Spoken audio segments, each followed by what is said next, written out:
What up YouTube, Ian here, and we are going to plumb a frag tank. So the tank is drilled, I've got it in place, I've got my light, the Nycrew marine LED. It's what, 32 watt, I believe. Yeah, 32 watt. Got a box over there. It's the 29 inch. So this is the return bulkhead. That's the nut. We're gonna put it on this side. You can't really see right now, but that's okay.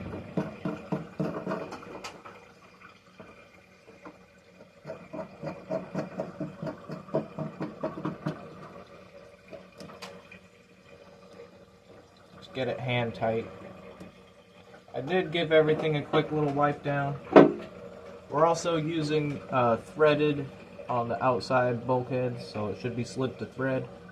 But this one's actually a thread to thread, but you can use slip to thread or slip to slip if you want, but I personally like the threaded ones because it's easier to remove and you don't have to buy a new bulkhead when you want to take things apart. But people might say that, oh, the threaded ones leak easier. I haven't leaked them, but are you using thread tape? I don't think a lot of people use thread tape. And are you using it properly?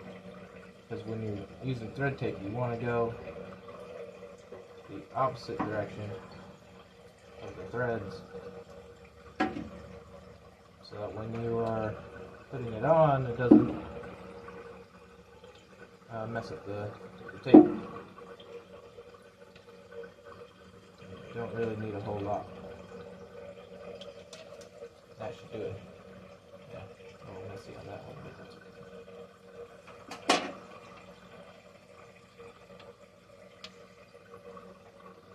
So this is just a street 90 to 245s to a union. And kind of have to pull the tank out a little bit, put it on there, and you'll be able to see. But it just kind of threads on there.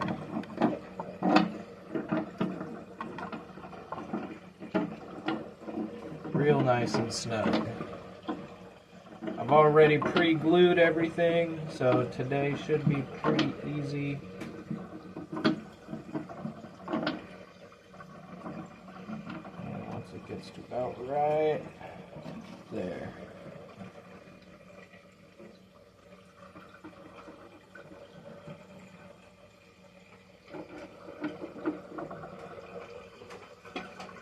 Now we're going to do the drain line.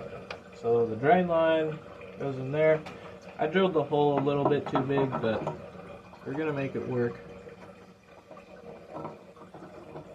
There's not a whole lot of pressure going into this one. It's just negative pressure, thank God. So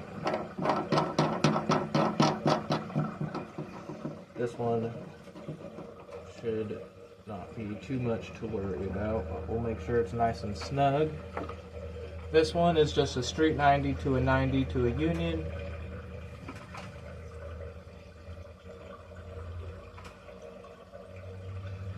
And I'm going to rip off the edges.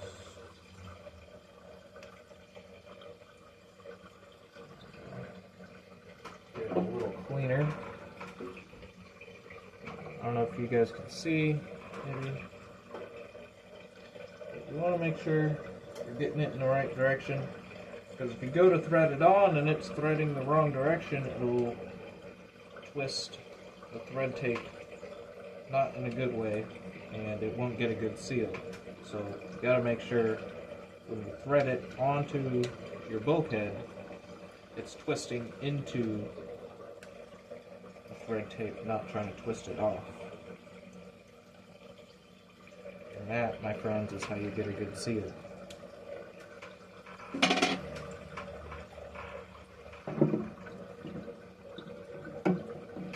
See, now this one I gotta twist it a little bit that way.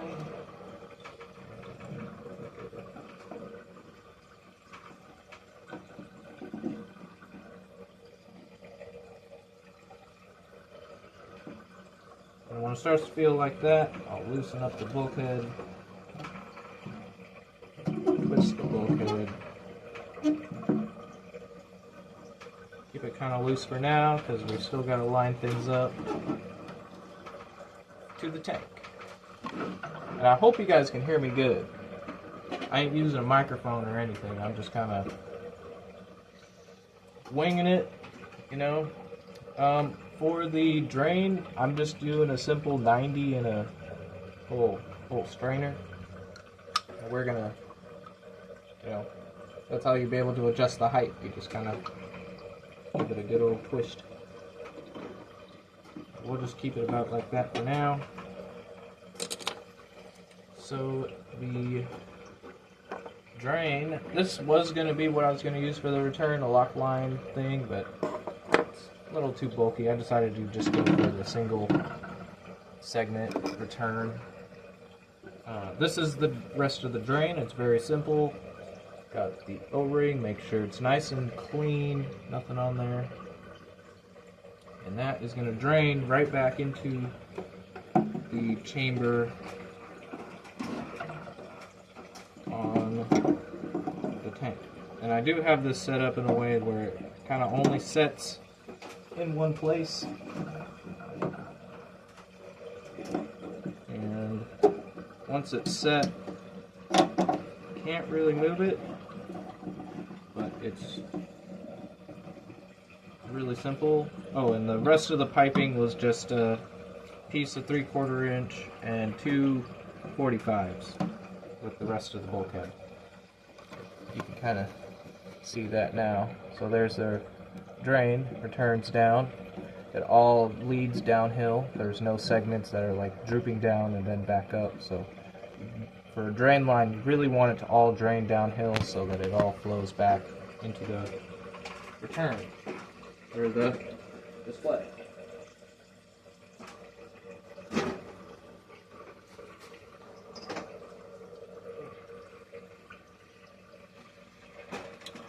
So, for the return pump, I'm using this Higer 30 watt DC controllable pump, and yeah, it sits flat like that, and it was only like 60 bucks.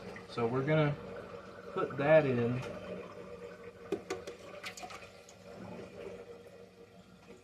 And I'll try to put links to everything on Amazon, but I'm kind of bad at that. I'm not affiliated or anything, but just, it's not too hard to find these things. Let's see if we can. So that goes right into there. And sorry, I kind of got the calc dosing pump in the way. I don't have my tripod, my little one anymore. It broke. Gotta get a new one. So I'm just kind of freehanding this. So I'm gonna let you guys down there for a little bit so I can focus, make sure this gets a good seat. And that is good. Make sure the unions are tight. Now we come and tighten everything on the rest of our bulkheads. Everything's glued, everything's been pipe threaded. Our drain is going. So we are ready to fill the tank with salt water. I've already got it mixed. Let's get it filled. Oh, I also forgot to say, I'm adding my Nero 3 pump that I've had for a while. I thought I broke it, or it broke. Not that I actually broke it, it just stopped working again. I cleaned it once and it didn't work. So I just kind of put my mind off on it. And then I just gave it another citric acid soak overnight. I usually only soak things for a couple hours at most, but I gave it a citric acid soak overnight. And got this thing looking pretty much brand new. So we're going to have it on the far end of this 20-gallon long. And I forgot to say, the return line is 1/2 inch PVC and the drain line is 3/4 inch PVC with a 3/4 inch bulkhead and a 1/2 inch bulkhead. and we're using these little strainers. Single drain, no Herbie overflow. We're doing it simple, old school. Not even using any like check valves, because honestly, I don't care about them. They don't really work all the time anyway. You gotta constantly clean them. So yeah, I just roll with it. I got a pretty good amount of water I can put into the sump without it overflowing, because I don't run my sump at full tilt or full volume. We'll check it when I start filling this thing with water. So we're filling up. Using the same pump we're going to use as the return pump, just changed the barb to barb fitting and using this 3/4 inch tubing to 1/2 inch tubing and pumping it in. I think this is going to be a great little return pump. For less than $60. Oh yeah, if it's pumping, this is 10 feet of tubing all round up. It can pump 10 feet, 1/2 inch like that. That's just me turning it on. I don't even know if it's let's see over here. P30, let's see, can I? Oh, that's 100%. So cool. And it's got different modes, but I'm just gonna keep it on this. But it can do the whole pulse thing and random thing, and yeah, it's pretty cool. It's the Higer. Let me find a box for it. A Higer DC frequency water pump. Yep. Oh, I can see it's spitting out a little water off the side, but let me just push it down further, I guess. It's a little better, but yeah, it'll suck down right down to the bottom, and hopefully it's enough. Hopefully.